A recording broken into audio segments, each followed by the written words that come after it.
Alrighty guys, we're going to continue with the front tire. It is a different day, but I had to take care of the chillins. So on here, I'll make sure you're actually, we'll see what I'm talking about. Yep. So right here, when I put in the new bearings, I did put in this dust seal, but it sticks up a little proud of this surface here. So I think I'm going to pull it out because I think it's going to interfere with my spacer. That's factory, because the spacer fits right there. Let me see. Spacer goes in there like that. Let's see if, I don't know, because it technically does fit there, but I don't know if I like having that much tension on that spacer. We're gonna try it with the dust seal on it and see how it looks. If it looks like it's gonna cause too much of an issue, we'll take it back off and put it back on. Take it back off of there and not run it. But let's try the same trick with the jack. So let's see if it's gonna sit here without knocking my bike over. Sweet. All right, get this kind of centered. Let's move you guys so you can see a little bit better. All right, let's see if that'll stay there for a second. Let's just tilt your back over. And my jack's in the way. There we go. So on this back side, we have the speed sensor. Keys into the wheel. There is a tab on the, you guys probably not able to see much right now. And there went the spacer. All right. This side's mostly on there. Spacer's in place. Before I get too far, pull that axle back out, put a little bit of anti-seize just on the end. Just so that the end of this doesn't get messed up and stuck in there. The next time I pull this, or if I'm not the one pulling it, the next person, make it a little bit easier. All right, now, before I get any further, I'm gonna make sure my brakes didn't get expanded, which I think I did. If they did, what we're gonna do is just use a flathead screwdriver. You don't want to use them with too much pressure on there to separate the pads, but sometimes it is a necessary evil. They do make a tool for it. I unfortunately do not have that tool. Basically it just expands the piston inside of the, or not expands it, it compresses the piston inside of the brake caliper, I should say. But with a little bit of pressure, you can finagle them and they go right back on. So no need to worry. All right, so the brake caliper is looking good. Let's bust out our big old Allen. I believe that one was a number 8. Was it an 8? Maybe bigger. Yep, much bigger. Let's see, is that 12? It is a 12. All right, grab our ratchet. I'll get our torque specs on this one here in a minute. I just want to get this. All right, seated. Knock off all this anti-seize. All right, grab a rag to wipe my hands off so I don't look like the Tin Man with all this anti-seize. If you've ever worked around anti-seize, if you get a little bit on you, you have a whole lot on you before you notice. All right, let's check our torque specs real quick. So it looks like 47 for the axle, 24 for the pinch bolt. And we'll just make sure we have that set up correct. It technically would have to be that way. All right, so we'll do 47 on the axle. Pull out our handy dandy Mr. Torque wrench, and we'll go 47. 4 to 7 foot-pounds. All right, making sure everything is loosely fit. Let me put the bolts in the caliper real quick. That might be, gotta be that one. All right, so we got 47 going here. All right, that's 47. That rolls very nice. I'm looking right here, bring it up here. So there's that dust seal right down there. It is riding on the spacer, but I think it's gonna be fine. If it wears off, I'm not really too worried about that, but the scraping that you hear, if you can hear it, is from the brake pads, not bearings or anything. Tire turns super nice now. So let's get this pinch bolt in here and keep it on moving. Now this one looks to be much smaller. I think we're gonna go with an 8 on this one. Is that an 8? It is an 8, cool. And this one is 24 foot-pounds. So let's adjust our torque wrench. 24, there we go. 24 on that. And I don't know why I put that torque wrench up, because we're gonna need it on the other side. Let's check caliper bolt torque. They are 27 to 32. And those look about like a 13. Let's take a look and see if 13 will work. Am I completely off? Let's see, 15? It is a 15. And I said, what, 27 to 32. So we'll just do 30. I'll bring you around here. Not the greatest shot in the world. Let's see. Unfortunately, we're gonna have to go from right there. Let's get both these loosely on there first. Oh no, that is behind the bracket. Now we'll put that back there. This is not an intelligent design. If you look right here, you see the speed sensor wire sits on top of this bolt. How am I supposed to get that on there? All right, there we go. Slide the bolt in, make sure it's lined up. Make sure that's tucked in behind. All right, that's that right there.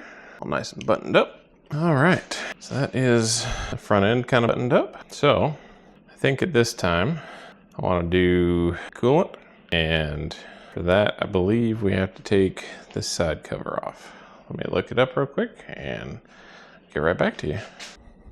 So there's one way to do it by taking the front radiator hose off, but I want to say that the reservoir is behind here. So let's take a look. Let's see what's behind door number 1. Another use for my Allen key set. Let's see, one size bigger than that, right? That size right there. So we're looking at a number 4. I think this one's fake. Feels like it's just a grommet. It's just these two. Yep. And for this, I'm gonna cap it off with my impact just to make things a little easier. Maybe not. There we go. I believe it is just this one and this one here. Top one is a fake, just a showpiece screw. Let's make sure. There we go. There's one up top, so I gotta take the tool cover off. Grab my key out of the ignition. Get that off. You can see right here, there is a screw there as well. There we go. There is my little reservoir. What we're gonna wanna do, I believe, we can remove that. There's a line that runs to it. It might be easier doing the one on the front. Take this radiator support loose and dump it out the front. I don't know. I know either way, we have to slide the gas tank back. So let's do that too while we're fidgeting around with all this stuff. Let's see here. I believe it was this one. Good. If you can't see me currently, just taking the seat off. I just want to have access to the top here so I can get the gas tank slid back. That looks like more of a 14. Nope. How about a 13? Feels a little loose. Let's try 12. 12 it is. All right. And we'll take and slide the gas tank back a little bit. Land right there. That's all right. Only slightly precarious. What we're doing it for though, so we can get access right here to the radiator cap and we can get this drained. There's nada in there. So we'll take, and I think after seeing this system, I think going from the front down here is going to be the gameplay. We'll see. But first, I need a fan because it is toasty in here. All right, that helps out a lot. Let's take a look under here. What kind of clamp we've got. So we've got a couple bolts here holding the radiator on, and then the radiator hose comes off right there with the Phillips. So let's see about dropping that off. I don't know. So what I'm looking at is this right here. See, there's 2 bolts right there. One that's holding on this chrome grill cover, and then underneath there, I don't think you can see, but there's the hose attaches right there. So let's see if we can get this taken off of here. One of those bolts looks like a 10mm. Oh really, you're not gonna have any access there. Cool. Bracket shouldn't be there anyways. Would help if I was turning it off and not tightening it. It's not righty-loosey, lefty-tighty. Unless you're on internal engine components. And I'm sure some other things. But that should give us enough clearance to get that hose off there and drain it. So let me get a bucket, get you guys a little bit further away. Hopefully this bucket's enough. If not, we'll try and do an emergency swap midway. You know what? I've got a second bucket here. Bigger. Let's go with the bigger bucket. Hopefully, I don't need that much space, but we're about to find out. All right, let me grab a flathead. Not to destroy this radiator hose because I do not have a replacement right now. And it's Saturday, so I would not be able to get it replaced right this second. There we go. Well, at least it's all green. All right, it's all drained. Well, for the most part, hose clamp back where it's supposed to be. Tighten that one back up. So what we're gonna do is we're replacing everything, replacing the coolant with engine ice. And to do engine ice, the system cannot have any coolant left in it. So we're gonna do a round or two of distilled water. Should hold a round or two of distilled water. And then hopefully when we drain it after that round or two, it's all clear. And then we'll top it off with engine ice. Engine ice is supposed to keep your engine a couple degrees colder. It says, remove drain plug, drain all coolant, dispose of it. Yes, of course. Completely rinse and flush the coolant system. And then reinstall the drain plug and pour in the ready to use engine ice. So let's go ahead and flush it out with our uber expensive Walmart distilled water. See if I can get this handheld camera. Of course not. Let's grab a funnel. Funnel, where are you? Maybe we're not gonna do a funnel. All right, so what we're gonna do, because of the fact that I know there's gonna be air in the system, we're gonna take and seal it up. Well, let me see if everything is out of the way and I can just crank it up. If I can crank it up the way it is, I can get it to open up the thermostat and everything else. I don't think I am sitting on anything. Rotate the bike a little bit. There we go. Go ahead and I am leaking gasoline currently. Cool. All right, stay. I think I'll be okay there. Clean up gasoline that I just spilt. All right, let's open up the garage so we can get some air. Not die of asphyxiation and all the good chemicals. Take and get our radiator cap back on there. Well, you know what? I'm gonna see if I can get it to crank and run without that on there so we can try and get that open. All right. Oh, that's nice and probably scalding hot. Let's go down here, see how that feels. That's gonna be obnoxiously hot. So, first things first, grab a couple gloves in case anything splashes. It's not gonna hurt as bad. Of course, my hands are uber sweaty, so they don't like to play well with gloves. All right, let's see. Let's get you back down here. All right, this might be under a little bit of pressure, so I'm gonna kind of stand back. Shouldn't be, but well, I didn't really need that one, did I? All right, let's do that again. I don't think it's necessary to record the same thing over and over, so I'll save you guys the hassle. Well, while I was waiting on the engine to cool down, because I'm letting it cycle through, like I said, of the distilled water. It's gotten pretty dang hot. I can't touch anything. But while I was waiting, these mirrors, like I showed you before, are super corroded. But I was like, you know what? I have some of that polish that I was talking about in the last video. Just this Mother's mag and aluminum polish. And I took a little bit of it and let me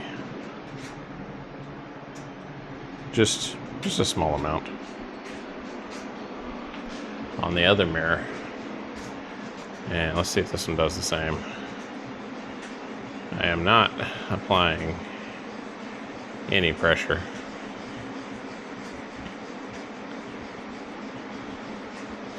I figured, hey, these mirrors are cheap. If I need to, or if this stuff, you know, rips through it and it looks like crap afterwards, it's like, I think it's like $20 a mirror. I can just get me a new set of mirrors. But with a little bit of elbow grease here, it's actually coming out pretty shiny. So let me work on this for a little while and I'll see what we get done with.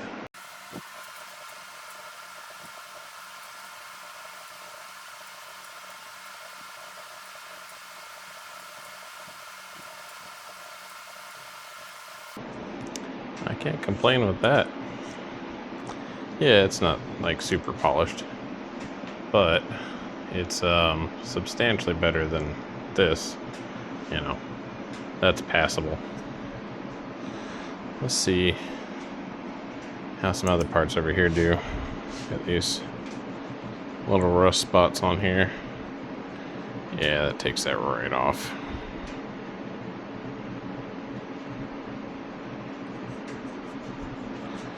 See how much rust is under there.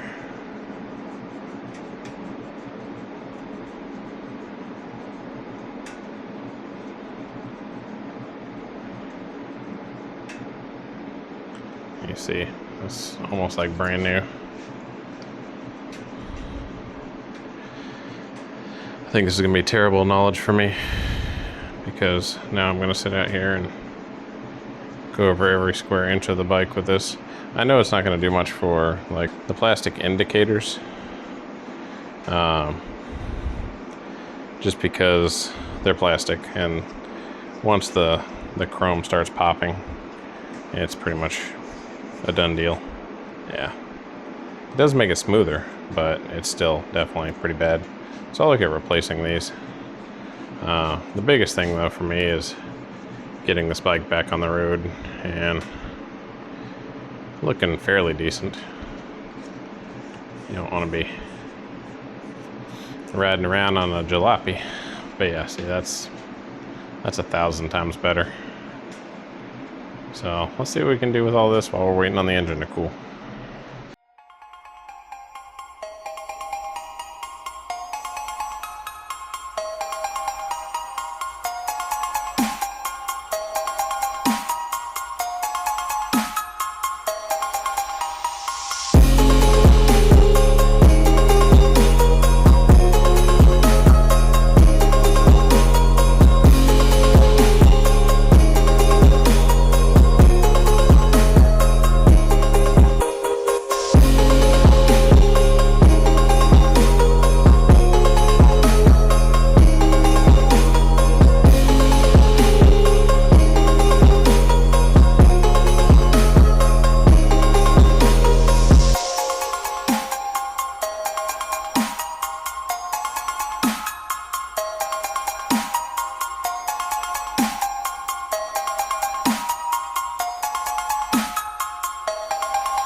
That is insane how much that does. Huh. I know these are probably too far gone, but I thought the same about the other, so let's see what these does.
Why did that work so good?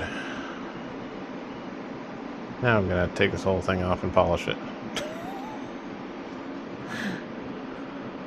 That's crazy. Just nuts. Eh, it's good. These are plastic down here, so I don't anticipate it doing much for that, but and it actually says on here not to do plated stuff. But this top's covered up anyways. Let's see what it does.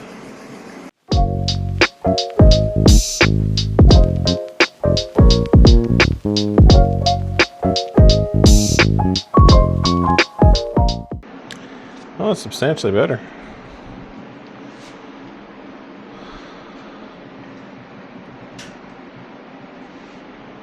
I might hit it all up with that. That radiator guard is a prime candidate for it, because this actually is chrome.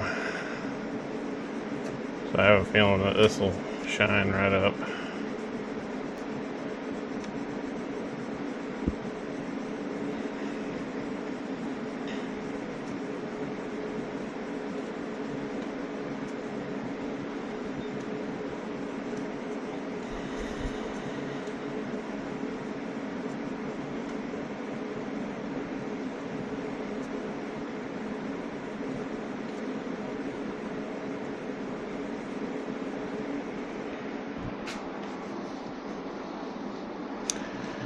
It's better.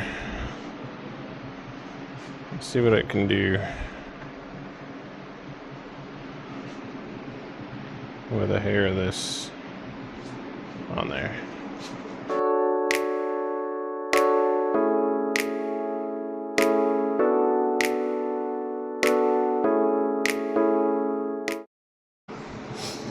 Alrighty, so we flushed out the system now 3 times.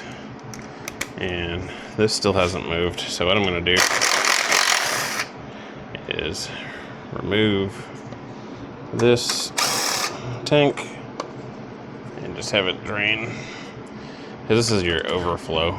So it's not going to get anything in it until it actually heats completely up. I don't really want to do that in the garage. So let's go ahead and drain this out completely.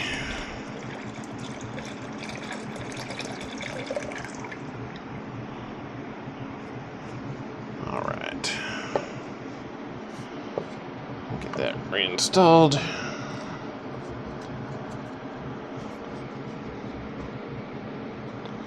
Goes right there.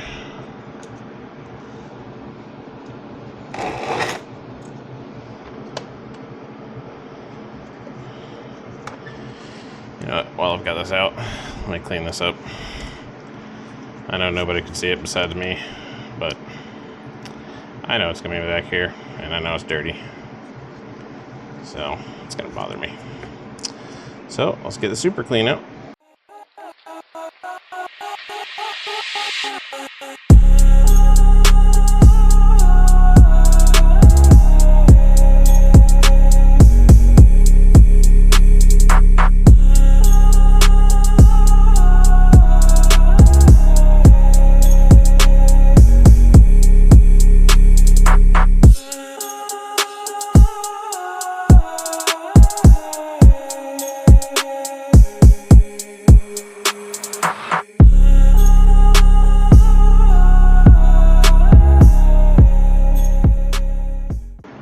Alrighty, that's much better.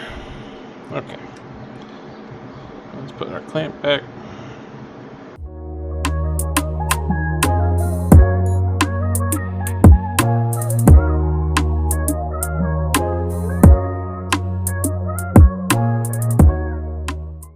Alright, let's hook up this front.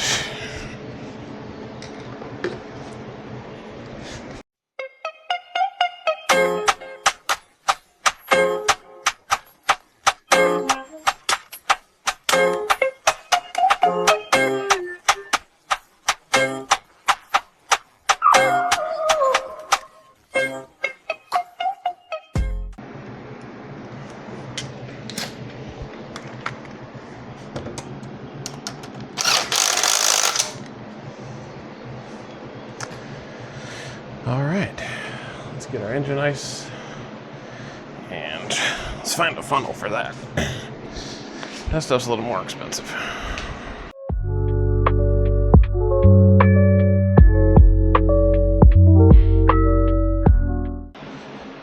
Let's see how much of this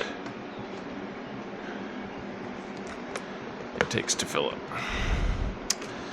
According to Dude Man at the parts dealer, it's gonna take like 1.5 of these, but with the amount that came out, I don't know.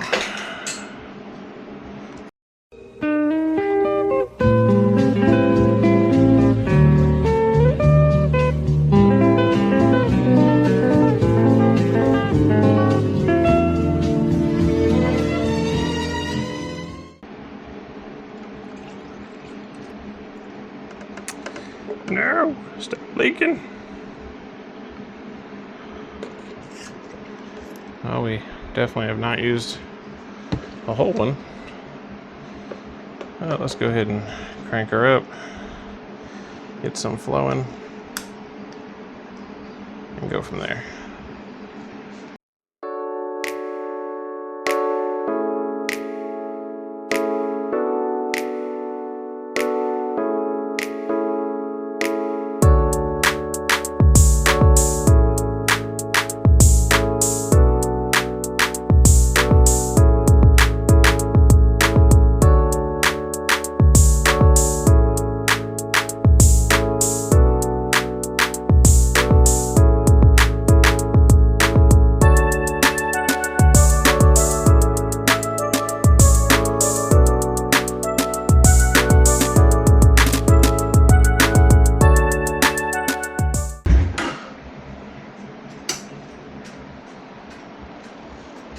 Alright.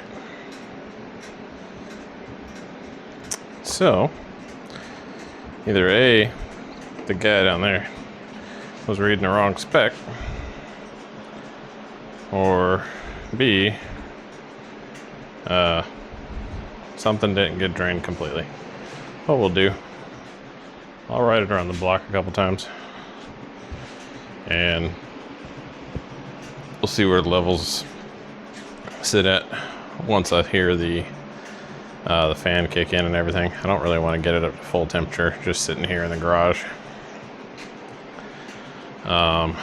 So let's call that good for right now. Get the tank seat, rear seat back on.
All right, that's down. Radiator secure, hose is secure, overflow secure. Side cover I'm gonna leave off. I think we can drop her back on our own 2 feet. Let's get everything cleaned up, and it's down. All right. So I think what we'll do is, let me see how hard it's going to be to do the oil change. Do that. And then besides detailing it, time to put some miles on her. See how these tires are balanced and how they work. Do a couple of laps. I do have, if you remember when I was reinstalling the rear tire Cotter pin I did not have. I've got a assortment of them coming in. Will be in tomorrow. And let's adjust the slack out of this brake because I moved it just a minute ago and it was very bad. So slide that all the way forward. Tighten her up. Still too much.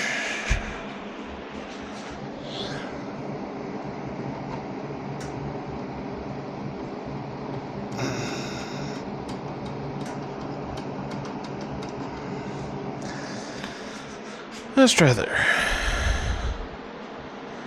Yeah, that should do.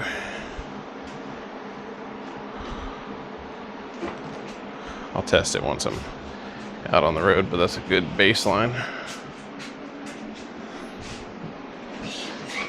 But, oh man, that rolls so smooth on those new bearings. It's amazing how bad the old ones were. I did not even realize. Yeah, the back brake's pretty good actually. Front brake works really well. Man, this thing rolls nice. All right, can't get ahead of ourselves too much. So, oil change, and then we go for a little test ride of Rooney. And I will definitely have you guys with me on that. Gotta have you on the first ride of the rebuild. Gotta also polish up these now that I know that they will look as good as that one does. Now what I can do is I can go through and on all this corrosion, these grips are going, I'm gonna get new ones. The bars, I'm not sure. I'm kind of thinking of changing the front end up a little bit, but I'll do that after I ride it a bit, see how I like it, see what I want to change. But so far so good. Ooh. It's quite comfy. Riding like this is not bad, not bad. Will take a bit of getting used to the much heavier bike.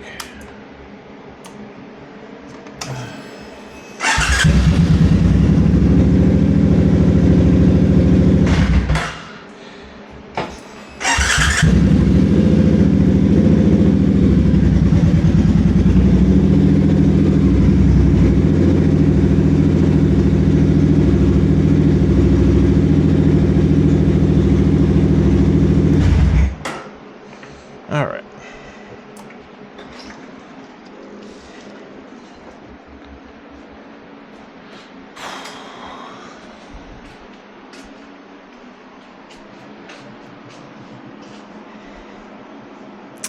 I do have to say, she's getting there.